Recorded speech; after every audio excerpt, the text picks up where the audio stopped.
crime should be treasured if they bring thee pleasure somehow.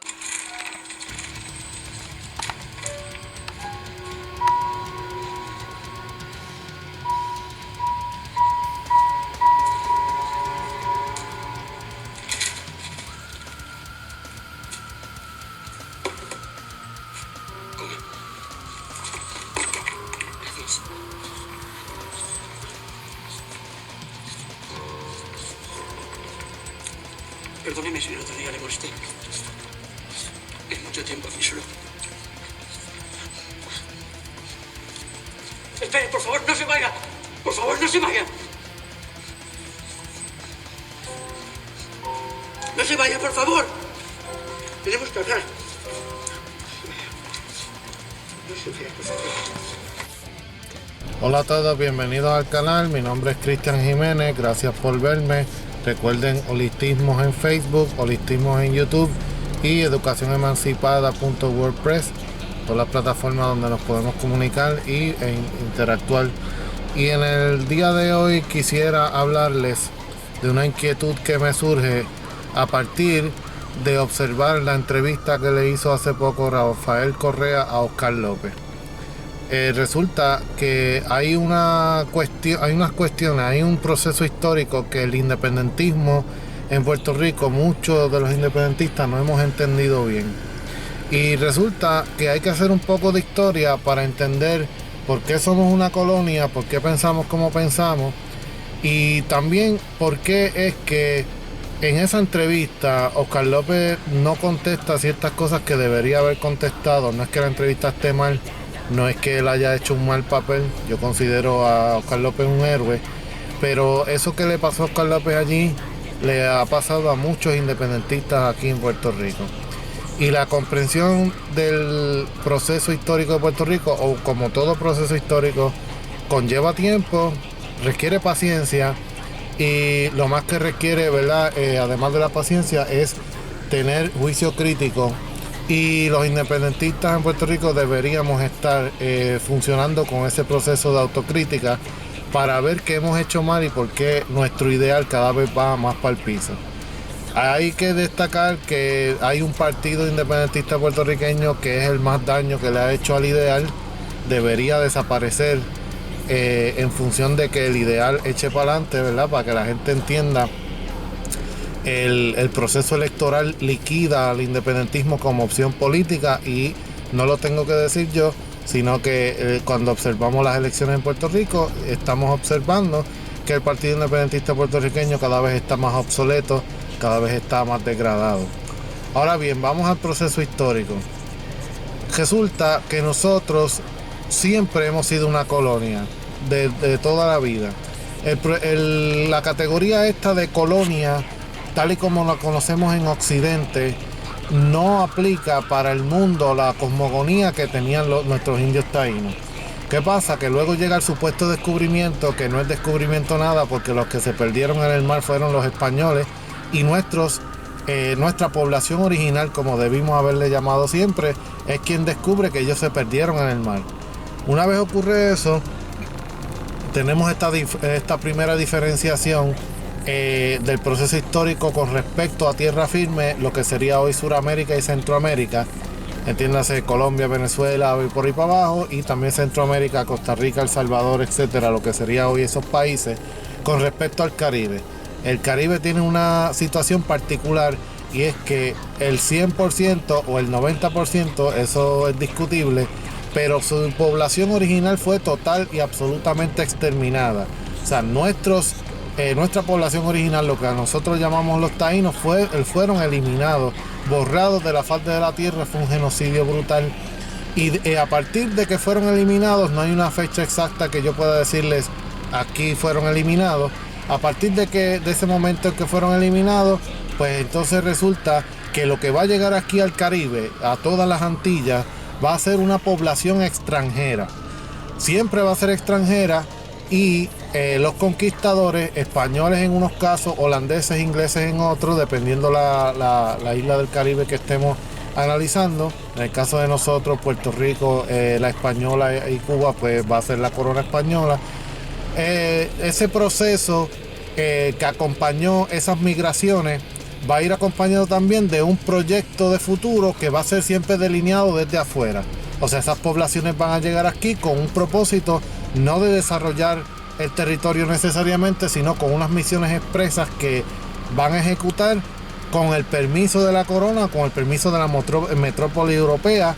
Y en el caso de Puerto Rico, lo que ocurrió fue que aquí hubo unos asentamientos, ¿verdad? Especialmente lo que es hoy Bayamón, la Villa de Caparra y también la isla, o sea, la parte de lo que hoy es el Viejo San Juan. Y entonces no se llamaba Puerto Rico, se llamaba la isla de San Juan Bautista. ¿Y qué pasa? Cualquier proyecto de desarrollo de todas las Antillas, como dije, va a venir de afuera y las metrópolis elegirán entonces qué es lo que van a hacer con Puerto Rico. ¿Qué es lo que pasa? Que en el caso de lo que hoy sería República Dominicana, Santo Domingo, hubo una audiencia. Y en esa audiencia pues, hubo unos puestos permanentes, gente se depositaron allí en nombre de la corona para vigilar y para controlar todo lo que pasaba allí. Y eso dio paso a urbanizar más pronto los territorios allí, a crear una élite autóctona con una identidad y una historia común propia, alejados de la metrópoli, cosa que nosotros no tuvimos. Eso podría explicar, y hay que entender que la audiencia es el antecesor del país, eso podría explicar por qué allí se identificó más pronto un proyecto político de desarrollo que aquí en la isla de San Juan Bautista. Porque nosotros no tuvimos esa audiencia, no tuvimos instituciones, o sea, el desarrollo institucional que viene siempre de la metrópoli ocurrió primero en Santo Domingo y en Cuba que en Puerto Rico. Ya tenemos esa primera diferencia. ¿Qué era Puerto Rico entonces? Puerto Rico se va a convertir, en el caso de Puerto Rico, de la isla de no se llamaba Puerto Rico, San Juan Bautista, se va a convertir en un punto de enclave. Entiéndase, van a construir aquí en Puerto Rico un fortín, ¿verdad? Unos fuertes para que llegue población aquí, pero nunca con miras a desarrollar efectivamente el territorio. Entiéndase, no había una gestión de crear instituciones permanentes aquí. Siempre la corona española se va a cuidar de eso en el caso de Puerto Rico.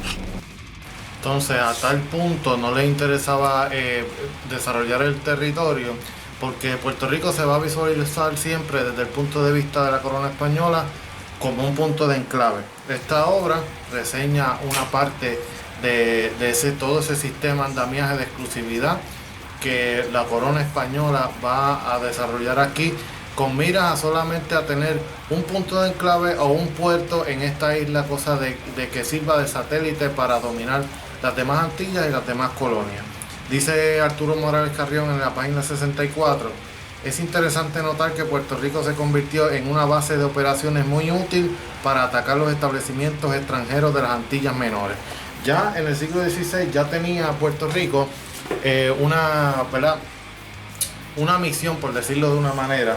Entonces, ¿qué pasa?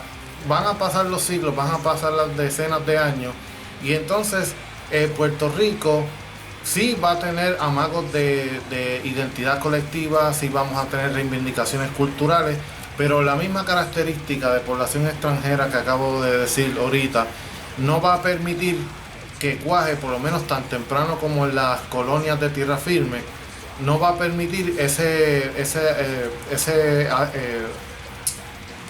acontecimiento cultural que es necesario para que se cree un proyecto nacional. Entonces, nadie mejor para explicar estos temas que Jim Casimir, pensador haitiano. Él escribió esta obra, La invención del Caribe, y en su página 2 va a decir lo siguiente con respecto al Caribe: al comienzo las luchas y las rebeliones esclavas no se proponían defender un territorio, sino establecer una forma de relación entre las personas, a saber, la pura y simple conquista de la libertad sin ninguna referencia a un espacio geográfico. Entiéndase, esta población especial, un fenómeno bien típico del Caribe, la esclavitud. Las rebeliones que habían no se dedicaban a establecer, a reivindicar la posesión de una población con respecto a un territorio. Entonces, sigue diciendo él: Algunas poblaciones se oponen al colonialismo y a la par, y con razón, también rechazan la independencia. Este es un contexto particular del Caribe. O sea, no quieren la independencia, pero tampoco quieren el colonialismo. Dice más adelante, lo importante a nuestro modo de ver es comprender cómo tanto para los grupos dominantes como para grupos dominados de la mayoría de los países de la región, refiriéndose al Caribe, dicha actitud es totalmente lógica. O sea, es congruente en el Caribe rechazar el colonialismo a la misma vez que rechazar la independencia. Y eso Casimir lo va a explicar analizando específicamente las poblaciones negras, ¿verdad? Estos países de poblaciones mayoritariamente de esclavos como Haití, Santa Lucía y otros. ¿Qué pasa? Que en esa entrevista, les decía, en esa entrevista que le hizo Rafael Correa a Oscar López, les voy a dejar el link aquí por si les interesa verla. Oscar López pues sí expone su vida, lo que él cree que fue su lucha, la importancia de su lucha, todo muy admirable, pero no va acompañado necesariamente de un contexto histórico para que los latinoamericanos entiendan esa realidad, por ejemplo, que acabo de mencionar. Tan es así que Correa, expresidente del Ecuador, le estaba diciendo en una como que Puerto Rico no tiene recursos naturales importantes, entiéndase, desde el punto de vista imperialista, como petróleo y otras cosas que es realidad, pero también dijo que no es un punto estratégico ¿verdad? De enclave, no dijo la palabra enclave, pero dijo algo así. Entonces, eso es un error, y les voy a presentar otro estudio que lo demuestra, de María Eugenia Estades, la presencia militar de Estados Unidos en Puerto Rico de 1898 a 1918. Dice ella citando a Alfred Mahan en la página 38 de esta edición: en términos militares, la relación estas son palabras de Mahan, Alfred Mahan. En términos militares, la relación de Puerto Rico con respecto a Cuba, al futuro canal, refiriéndose al canal de Panamá, que en aquel momento estaba en construcción, y a nuestra costa oeste es equivalente a la de Malta con Egipto. Nosotros tenemos la misma necesidad de poseer y fortalecer a Puerto Rico en sí mismo y en sus inmediaciones que tiene Gran Bretaña de poseer Malta para su seguridad en Egipto. Entiéndase, sí es un punto de clave, tanto lo fue para el imperialismo español como lo fue para el imperialismo estadounidense.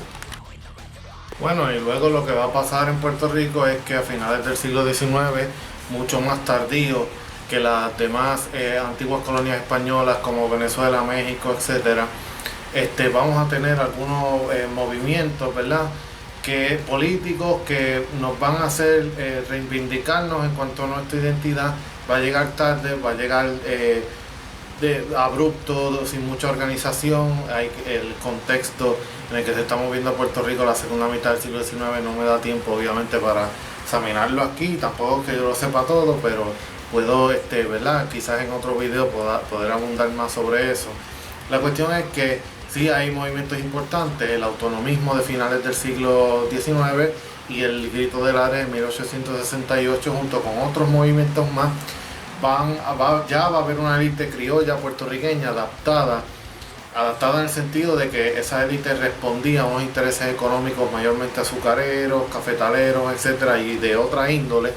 Entonces, ¿qué pasa? Esa élite lo que va a buscar va a ser más bien negociar con la metrópoli, contrario, ¿verdad?, a lo que pasa en el Grito del Ares, que ellos sí buscaban, ese movimiento fue el primero que buscó la independencia para Puerto Rico.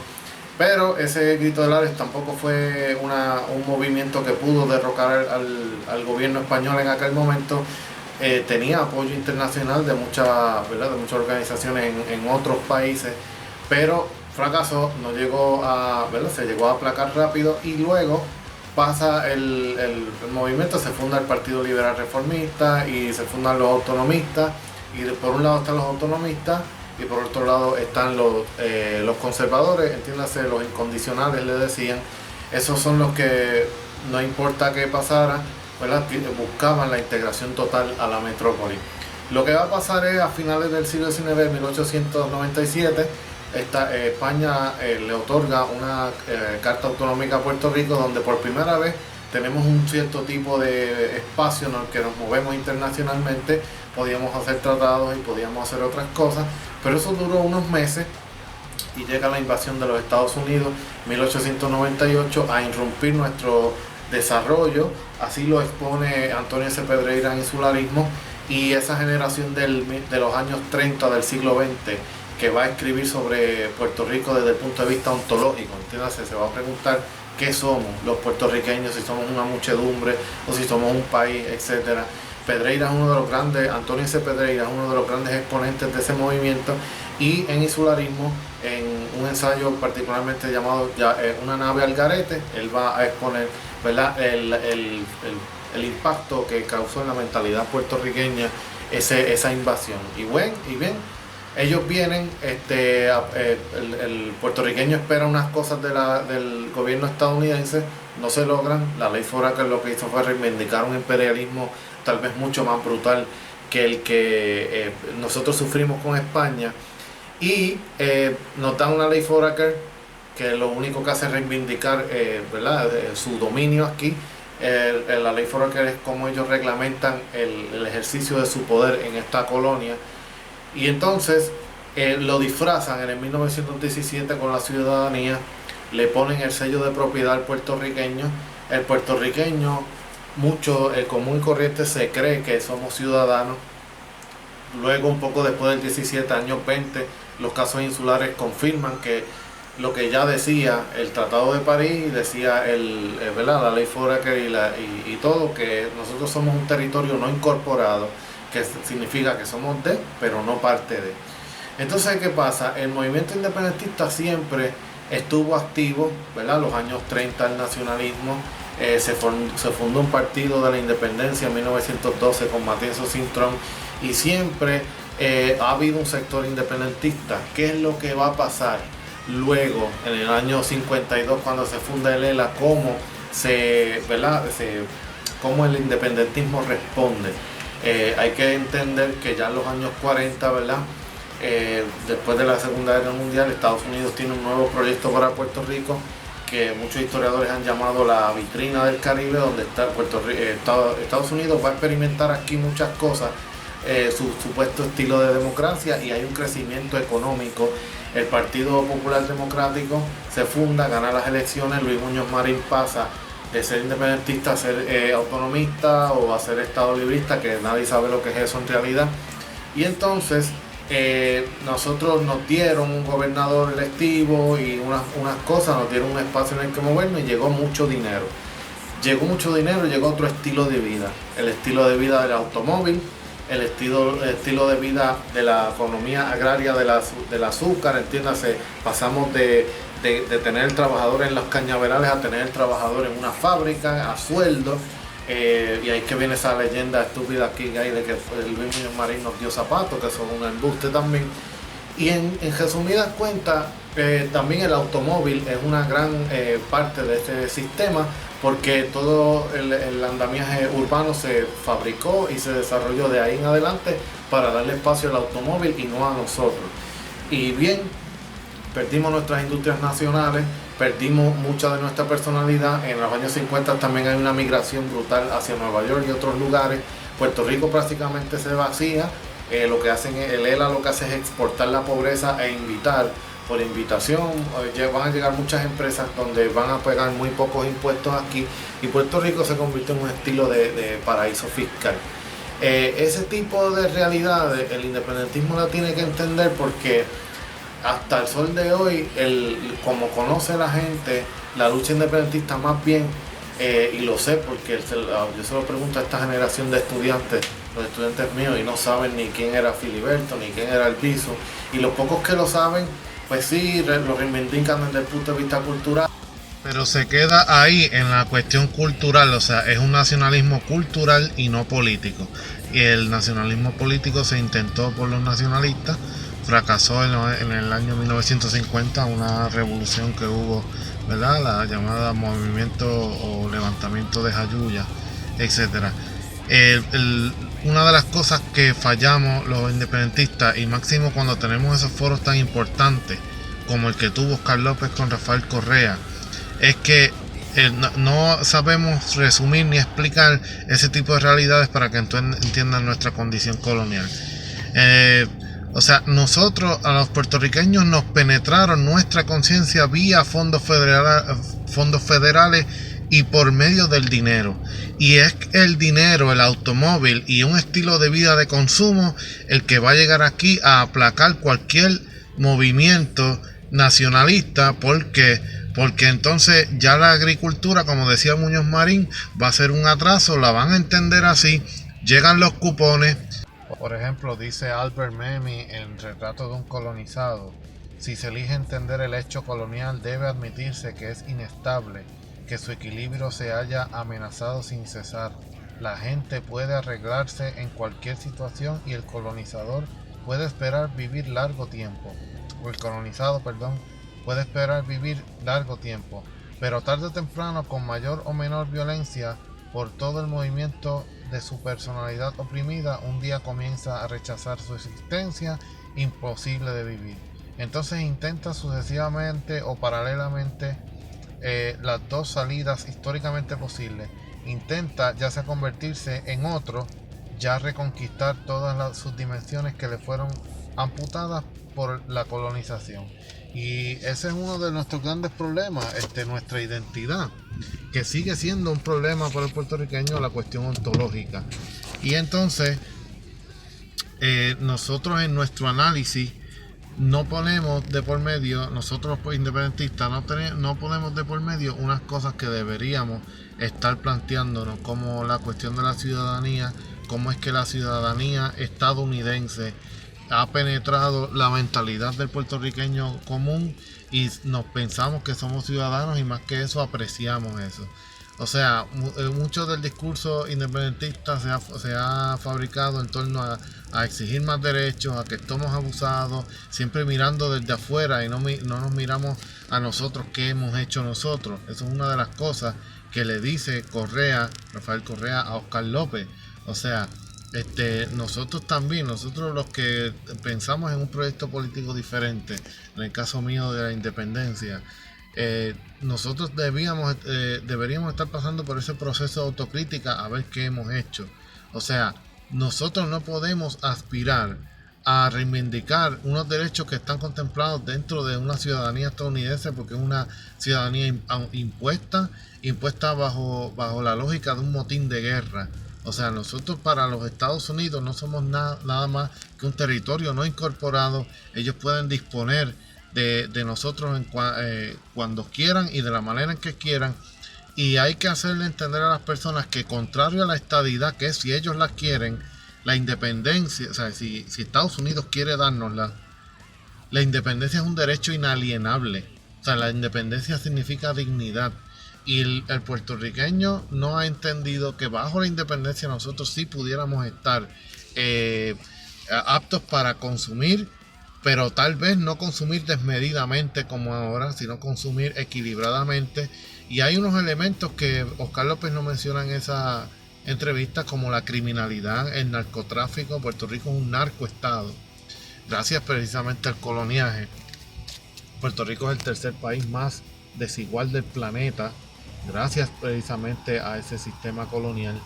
Y entendemos que sí, que la cultura, ¿verdad?, puertorriqueña fue en un momento una plataforma de lucha para poder resistir el embate ideológico, pero ahora tenemos el embate ideológico que venía del imperio, ¿verdad?, que intentaban imponernos nuestra forma de ser y otras cosas.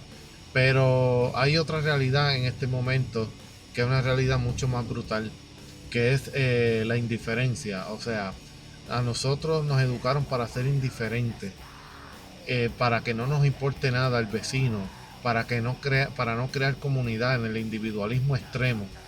Eso lo sufren no solamente los puertorriqueños, sino lo sufre todo el mundo que esté sometido bajo el sistema capitalista. Pero a lo que voy es que el independentismo se tiene que sentar a discutir una nueva forma de ver la independencia. O sea, aquí, al igual que Correa menciona en otra entrevista que le hace Telesur, que le pasa allá en su país, aquí en Puerto Rico hay una izquierda chiquita, una izquierda infantil. Entiéndase, está por ejemplo el que es súper de izquierda, que es súper comunista y ultra socialista, lo que sea, y que no acepta, por más que le intenten convencer, no acepta para nada ninguna cosa que venga de otra idea que no sea la del comunismo este extremo, ¿verdad? Y entonces es fatal, esa izquierda es fatal, una izquierda demasiado culturalmente asimilada, una izquierda muy conveniente a la derecha, muy conveniente a los poderes hegemónicos de los ricos, o un poco menos arduo. Entonces, pues entonces el puertorriqueño, como tiene ese estilo de vida al acceso, a la mano, pues entonces no va a ver la independencia como una opción, porque si tiene unas cosas de consumo sin independencia, pues entonces ¿para qué, verdad? Se va a plantear una independencia donde no va a haber unos elementos de consumo que ahora tenemos. Por supuesto que es una vida de apariencia, porque nada de eso es de nosotros. Me preguntaba mi hermano hace poco, hoy es 11 de octubre del 2019, me preguntaba mi hermano hace poco que vino, que veía muchos automóviles nuevos. Yo le decía, sí, pero casi ninguna de esas personas es dueño de esos automóviles. O sea, nosotros vivimos de apariencias aquí, porque todo eso viene de afuera. Nosotros pagamos súper extra caro a través de las leyes de cabotaje que están reivindicadas en la ley Jones, ¿verdad? Y en nuestro sistema colonial. Y entonces, ¿qué pasa? El independentismo, los independentistas, cuando tenemos esos foros deberíamos estar aprovechándolo para que los latinoamericanos entiendan nuestra condición colonial.